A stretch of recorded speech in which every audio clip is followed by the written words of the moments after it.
जब आप ज़िंदगी में कामयाब होने की कोशिश करते हैं तो कई स्पीड ब्रेकर्स आते हैं और ये स्पीड ब्रेकर्स वो नेगेटिव पर्सन्स होते हैं जो अपनी ज़िंदगी में खुद तो कुछ कर नहीं पाए या खुद तो कुछ करने की सलाहियत नहीं रखते। ये मेल एंड फीमेल दोनों की बात, तो वो आपको कभी बर्दाश्त नहीं कर सकते आगे बढ़ता हुआ देख के।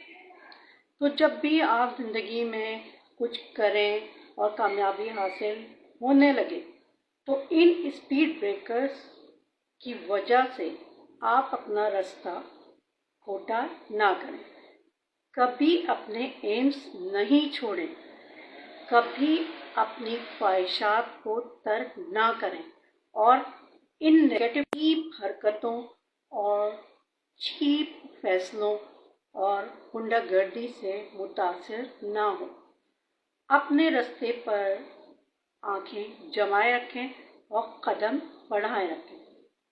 स्पीड ब्रेकर्स से आपकी रफ्तार अगर कभी स्लो हो भी जाती है, लेकिन चलना नहीं छोड़ना है, हिम्मत रखना है।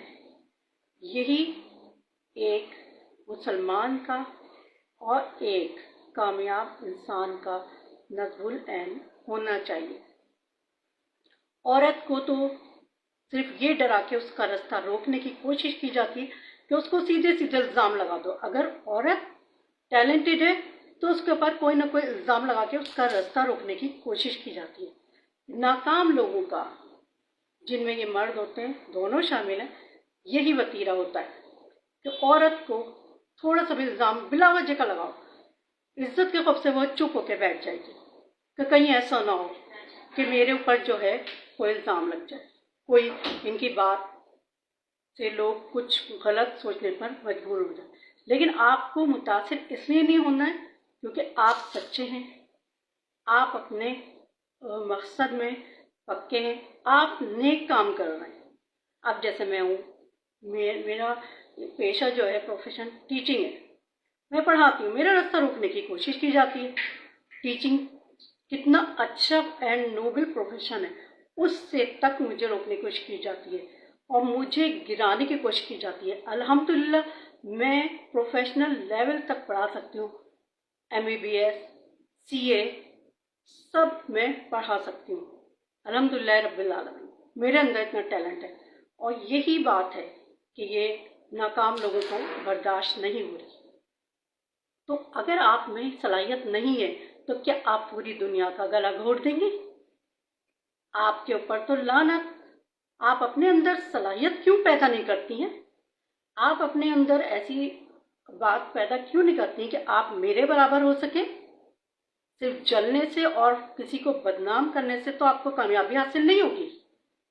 अच्छा, एक इन लोगों का वतीरा ये भी होता है कि जादू करके रास्ता रोका जाए, जादू करके उसको बीमार डाला जाए तो वो नहीं आगे बढ़ सके, जादू करके उसको मारने की कोशिश की जाए या उसको फाइनेंशियली प्रॉब्लम में डाला जाए या उसके घर में लड़ाई झगड़े कराए जाए। तो इन चीज़ों से भी आपको मुतासिर नहीं होना। इसका तरीका यही है कि सिर्फ आप नमाज रोज़ा करें, अल्लाह ताला से मदद मांगें, लेकिन अपने रास्ते से नहीं हटें। टीचिंग एक नोबल प्रोफेशन है। अगर आप टीचर हैं, पढ़ाते हैं, आप जो भी काम कर रहे हैं, मार्केटिंग है, आप ब्यूटी पार्लर का काम कर रहे हैं, कुछ भी आपके अंदर सलाहियत है ना, तो कोई आपको गंदा नहीं कर सकता। गंदे लोग कोशिश करेंगे अपनी गंदगी फैलाने की, लेकिन आपके साथ होता है अल्लाह ताला। आप नेक काम कर रही हैं, आप पढ़ा रही हैं, आपके रास्ते सच्चे हैं, आपका ईमान अल्लाह ताला पर है, तो इन नेगेटिव पर्सन से कभी भी मुतासिर होने की ज़रूरत नहीं है, ना ही अपना रास्ता छोड़ने की ज़रूरत है। क्योंकि ये इन लोगों का, जैसे कि मैंने अभी बताया, काम यही है, औरत को तो डरा के उसके रास्ते रोके जाएं। मुझे भी बहुत डर आएगा, मैंने वीडियो बनानी छोड़ दी, लेकिन अब मैं बताऊंगी, मैं अपना टैलेंट आपको बताऊंगी, मैं पढ़ा रही हूँ, पढ़ाना आपको दिखाऊंगी, सब कुछ। मेरी पहले की भी वीडियो आप लोग देख चुके हैं, तो अब तो मैं अपना रास्ता नहीं रोकूंगी। मुझे ये कहा जाता है कि इसका रास्ता अब फिर रोका जाएगा। मुझे डराया गया कि मैं वीडियो बनाना बंद कर दूं, लेकिन अब ऐसा नहीं होगा। इंशाल्लाह आप मुझे देखेंगे अगली आइंदा वीडियो में।